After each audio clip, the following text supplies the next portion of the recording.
Ngài là vua tâm linh này tìm kiếm Giêsu.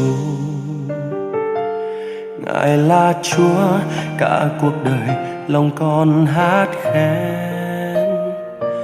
Dù trong lúc khó khăn còn dựa nương ở trong cánh tay Ngài, Giêsu ban cho con bình an. Dù sóng gió luôn vây chặt mỗi bước đi,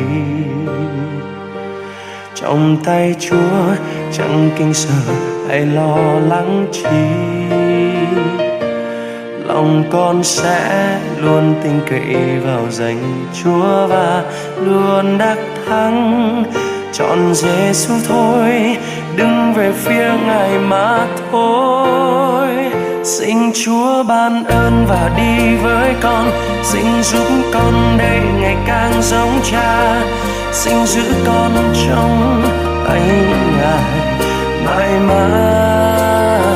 Xin Chúa ban ơn và đi với con, xin giúp con đây ngày càng giống Chúa.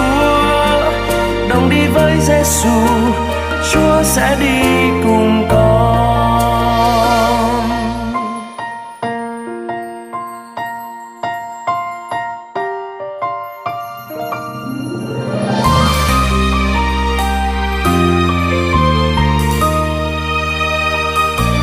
Ngài là vua tâm linh này tìm kiếm Giêsu. Ngài là Chúa cả cuộc đời lòng con hát nghe.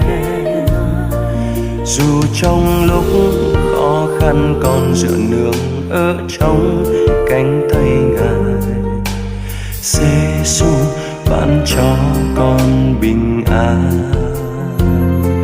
Dù sóng gió luôn vây chặt mỗi bước đi, trong tay Chúa chẳng kinh sợ hay lo lắng chi. Lòng con sẽ luôn tin cậy vào danh Chúa và luôn đắc thắng.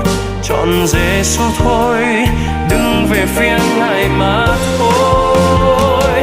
Xin Chúa ban ơn và đi với con, xin giúp con đây ngày càng giống Cha. Xin giữ con trong tay Ngài mãi mãi. Xin Chúa ban ơn và đi với con, xin giúp con đây ngày càng giống Chúa.